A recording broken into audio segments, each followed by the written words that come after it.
acá estamos con el profe Francisco, de un granito de arena, acá estamos jugando a ser presidente, mi querido El Salvador. Acaba esto es para mis hermanos políticos, todos esos que quieren ser presidentes, vicepresidentes, que quisieran ser diputados, que quieren ser alcaldes, que quieren ser regidores. Va para ellos toda esta reflexión del profe Francisco, a que yo estoy jugando, a que yo fuera el presidente. Esto es para todos esos políticos, que cuál es mi pensamiento para poder salir de todo ese problema social que tenemos en El Salvador.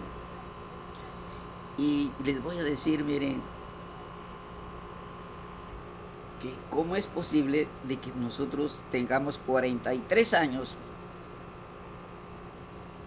digamos 53 años, porque tenemos ese problema desde los principios a mediados de los 70, venimos cargando con ese problema, estamos hablando de 50 años y nosotros todavía seguimos tropezando con la misma piedra. Porque yo vengo aprendiendo de mi tiempo, que son de los 50, 60, 70 y llegar a los 80. Fue una vida tan linda que todos nos amábamos, todos éramos hermanos, pero vinieron unos jóvenes hippies que quisieron cambiar el mundo y lo que cambiaron fue, o sea, el dinero para sus bolsillos, porque todo lo por lo que ellos se fueron a esa guerra, a todas esas personas que las engañaron para destruir nuestro país, nuestra economía, destruyeron toda la infraestructura de nuestro país, toda la economía, destruyeron al mejor país de Centroamérica y lo llegaron a convertir ahorita en estos 50 años en el peor país, porque es la verdad, en el peor país del mundo, porque nosotros prácticamente, o sea, tenemos una deuda que le debemos por tantos préstamos que todos esos préstamos solo fue para que desapareciera del sistema. Se imaginan, ahorita andan por 50.000 millones de dólares, que la deuda externa que nosotros tenemos. Pero yo les digo a todos esos políticos, a todos esos que quieren llegar al, pre, al, al premio mayor, que es la presidencia y la vicepresidencia, yo les digo, miren, si con solo nosotros paráramos la corrupción, al parar la corrupción, les vamos a quitar esos sobresueldos a esos diputados, a esos jueces de Suprema Corte, a esos alcaldes, a esos regidores, a esos ministros de gobierno, al vicepresidente. Con solo esos sobresueldos que nosotros le quitáramos a todas esas personas, le llaman sobresueldo, pero ya llamándole por nombre correcto es un ladronismo, es robarle a las personas que pagan impuestos. Pero miren, si nosotros dejamos la corrupción, nosotros en 10, 15 años dejamos de ser un país tercermundista a convertirnos en un país primer mundo. Porque miren, si nosotros dejamos la corrupción, lo primero que nos va a llegar va a ser, como al parar la corrupción en un sistema de gobierno, en una empresa que se maneja, que es el beneficio para todos, lo primordial que se tendría que hacer es invertir en infraestructura. ¿Y cuál es la infraestructura que nosotros necesitamos? En las zonas rurales. Porque nuestro país se compone del 85% en zona rural, pero todas esas zonas están completamente abandonadas. Imagínense, el 85%, que es el que produce, que está completamente abandonado, tirado, no produce. ¿Cómo nosotros vamos a poder salir de ese problema social que tenemos? Hay una gran disparidad en el sistema de repartición y los más dañados de ese sistema que tenemos no son las personas que producen, no, son la gente que quiere, que estudia para ingeniero, arquitecto, y para abogado, para médicos, para contadores públicos, para maestros, que dígame de qué sirve que estudien y no tienen dónde ejercer. ¿Por qué? Porque las personas que producen y las que consumen no tienen herramientas para poder tener poder adquisitivo. Entonces, hermanos, miren, ya dejemos la corrupción. Si dejamos la corrupción, mire, vamos a llegar a tener carreteras pavimentadas, escuelas dignas para nuestros niños, mínimo educación, mínimo, por, desde desde prekinder, bachillerato, mínimo bachillerato. Clínicas y hospitales con medicina. Tenemos clínicas y hospitales, pero no tenemos medicina, es como que no tengamos nada. Y si no tenemos en las clínicas y hospitales medicina, estamos parando a la gente que produce. Y de ahí, miren, un buen programa de agricultura que cubre en general. Y mire, si sería tan barato ese programa de agricultura, mire, si esto esa gente, fíjense, esto va para ustedes, señor presidente, ustedes, señores políticos, miren, esa gente solo trabaja, se puede decir, medio año, el otro medio año pasan parados. Entonces lo único que tenemos que hacer es, miren, abrirles pozos gigantes para que una comunidad completa se surta de agua lo que necesita para seguir produciendo más lo que nosotros necesitamos. Mire, si nosotros tenemos tanto campo donde producir, donde invertir para que esa gente pague impuestos y esa gente produzca más para que nuestro país se convierta en primer mundo, mire. Imagínense, antes, hasta los 70, nuestra economía, ¿qué era? Ganadería, caficultura, algodonería, la caña, todo lo que era tomate, sandía, verduras y frutas. Pero después de esa guerra que inventábamos nosotros, los hippies que inventaron esa guerra que nomás destruyeron nuestro país, pero igual, así como se destruyó, lo podemos volver a construir. Yo les digo, mire, si nosotros hacemos pozos gigantes de esos que se puede surtir y no le robemos, mire, que toda esa gente que produzca, mira, ahorita la caficultura son la zona alta, pero el bajillo, pues mire, mire, sembrémosle limón, naranja y mango, mire, el mundo entero necesita todo eso. Entonces nosotros, mire, si nosotros somos tercermundistas por corruptos, pero si nosotros dejamos la corrupción, mire, vamos a tener todos los beneficios, mire. Necesitamos poner a producir todo ese campo tan bello que tenemos y a toda toda esa mano de obra de todos sus manos que tenemos, si los ponemos a trabajar, mire, esa gente va a producir, pero démosle herramientas. ¿De qué sirve usted, mire, que esté poniendo bellas? Ahorita nuestras ciudades están bellas, pero ¿de qué sirve que están bellas si no hay quien vaya a consumir todo lo que está en la ciudad? Entonces pongamos a trabajar esa gente, que es la que compra, y de qué manera esa gente va a tener que comprar. Pues demos la herramienta para que trabaje, y si esa gente trabaja, en lugar de trabajar 6 meses, trabaja todo el año, va a tener más poder adquisitivo, va a tener más dinero para ir a gastar. ¿A dónde? A las ciudades. Van a tener trabajo los abogados, los arquitectos, los contadores públicos, los ingenieros, los maestros, doctores, van a tener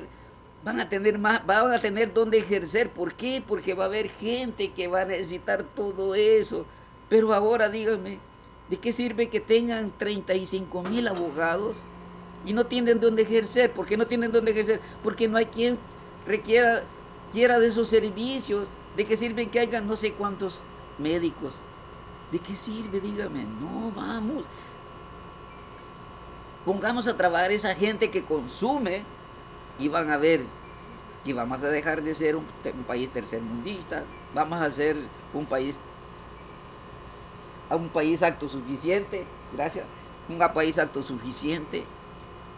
y se nos va a acabar todo ese problema. Y mire, vamos a poder pagar toda esa deuda externa y no sigamos prestando dinero, porque prestamos dinero para pagar empleados. Dígame, ¿qué es? Esa es una tontera, pero una tontera tan grande de, de prestar dinero para pagar empleados, si es más que suficiente todo ese dinero que nosotros pusimos de impuestos. Solo pongamos a trabajar ese dinero, todo ese capital humano que tenemos en El Salvador. Imagínense 11 millones de salvadoreños. De esos 11 millones de salvadoreños, ¿se imaginan ustedes? Andan 4 millones de salvadoreños fuera de nuestro país. Es que somos esclavos.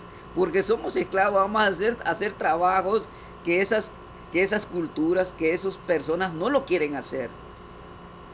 Pero ¿por qué nosotros vamos a otros países a ser cocineros, lavaplatos, a limpiar baños, a cuidar señores, a hacer yardas, a hacer albañiles? ¿Por qué? Porque esas culturas tienen mejor sistema, pero esas culturas también tuvieron los mismos problemas de nosotros, no han salido de la nada, se han puesto a trabajar todos, a pesar de tanta diferencia, y es lo único que nosotros tenemos que hacer en El Salvador. Así como yo digo que estoy jugando a ser presidente, yo les digo, ustedes políticos ahorita, que se acercan las elecciones, vamos, dejemos esa corrupción, miren, y díganlo a los 4 vientos que ya se va a acabar la corrupción. Y yo les digo a estos policías y el ejército, ustedes pueden acabar con la corrupción, depúrense ustedes y después empiecen a castigar a todos esos corruptos que son trabajadores públicos, para que se acabe la corrupción y legislen leyes que, así como castigan al que se roba una gallina, así castiguen al que se roba millones, pero el castigo que se haga igual, y van a ver que el descalzo no va a robar, porque va a mirar que aquel que tiene corbata lo están castigando igual. Él no va, y lo que va a hacer es querer producir. Y yo les digo también otra de las cosas, hermanos salvadores, mire, nos quedamos en el programa de agricultura, qué es lo que necesitamos, ¿verdad? Poner a trabajar todo eso. Y también, mire, con el dinero excedente que se vaya quedando en las arcas del Estado, mire, ir comprando haciendas y darles unas parcelas a personas que les gusta la agricultura, pero no se la regalemos. No, que cuando ya no la quiere, que la deje y que llegue otro a seguir produciendo, porque si se lo regalamos ese, mire, a los 3, 4 meses ya lo vendió y se volvió a quedar peor de lo que estaba. Así que, mire, esa es una manera de poner a trabajar a todas esas personas, a esas personas que son las que producen para las personas de la ciudad. Así que démosle herramientas y démosles todas invirtamos, porque miren, de ahí son carretadas de dinero que van para las arcas del NUE de impuestos. Y trabajemos con nuestros niños en las escuelas, en fútbol, 1 hora de fútbol, desde pre-kinder hasta bachillerato, 1 hora de fútbol para que compitan grado contra grado, escuelas contra escuelas, y los maestras y maestros y los directores sean los entrenadores. Y miren, y más principal que se me olvidaba es un retiro para esos viejitos como yo, que ya no tenemos fuerza para seguir produciendo, pero que ya pagamos 50 hasta 70 años de impuestos, de IVA. Es justo que esas personas que tanto le dimos a la sociedad, es digno que nos regresen algo, un retiro digno para que sigamos sobreviviendo y seguimos produciendo, porque ese dinero lo volvemos a gastar y volvemos a pagar impuestos y así, miren. Pero no para esa gente que tiene dinero. Esa gente no necesita retiros. Imagínense ahorita el sistema que tenemos, a la gente que produce, a la gente que pagó tantos impuestos, no le regresamos nada. Y en cambio a esos que no producieron nada, les damos retiros de 5,000 hasta 25,000 dólares mensuales. Imaginen, ¿crees que es justo eso? ¿Cuándo vamos a salir de ese sistema de tercermundista? No, el que tiene dinero no tiene necesidad que le den retiro. Si los retiros son para la gente que no tuvo esa capacidad o no tuvo la oportunidad de poder ahorrar para que cuando estuviera viejo, no.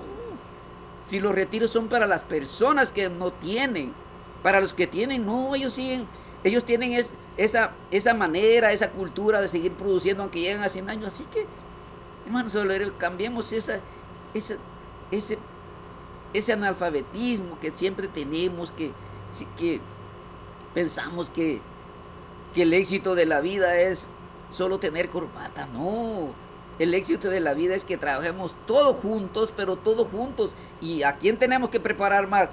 A los que trabajan, para los que les gusta la corbata. Así que les digo, salvadoreños, miren, pongamos a trabajar esos 11 millones de salvadoreños. Y miren, de esos 4 millones que andamos fuera del país, miren, si nosotros, si imagínense que son 10.000 millones de dólares que mandamos por año a El Salvador, de esos 10.000 millones de dólares, imagínense, son 1.500 millones de impuestos que le quedan al Estado. Y miren, si ese dinero, si solo con los sobresueldos de todos esos trabajadores públicos y con esos impuestos que se pagan de esos 10.000 millones de dólares, miren, eso es más que suficiente para empezar a invertir en la infraestructura del país, mire, para que en 5, 10, máximo 15 años somos primer mundo. Pero recuérdense, políticos, hay que acabar con la corrupción. Miren, si cuando uno se muere, no se lleva absolutamente nada, pero sí les deja un sistema para esa gente venidera, para esas niñas y niños y señoras y señores, esa generación de jóvenes, que les quede un sistema donde puedan sobrevivir dignamente. Si la vida tampoco no es la riqueza, la vida no es tener 5 o 10 carros, no, esa no es la felicidad. La felicidad es que a diario no le falte la comida. Aquel que le gusta, después de tener una bicicleta quiere tener una moto, después de tener una moto quiere un carro, después de tener el carro quiere un helicóptero y así sucesivamente. Bueno, perfecto. Ahí está el sistema para el que le guste, pero, pero siempre démosle herramientas al que produce, démosle herramientas para el que mantiene a toda la sociedad, a todos esos profesionales, a los empresarios y a las gentes de la ciudad. Démosle herramientas para que trabajen y producen y gastan. Así que esa es la reflexión del profe Francisco, de un granito de arena. Acá con mi amigo el griego, que siempre me acompaña acá, siempre dice: Francisco, diles algo a tus paisanos. Mire, dice, porque mira, dice, es tan lindo ser primer mundo, porque todos tenemos oportunidades. Y les digo, así que esa es la reflexión del profe Francisco, jugando a ser presidente de mi querido El Salvador. Y como dice Arnold, hasta la vista, baby.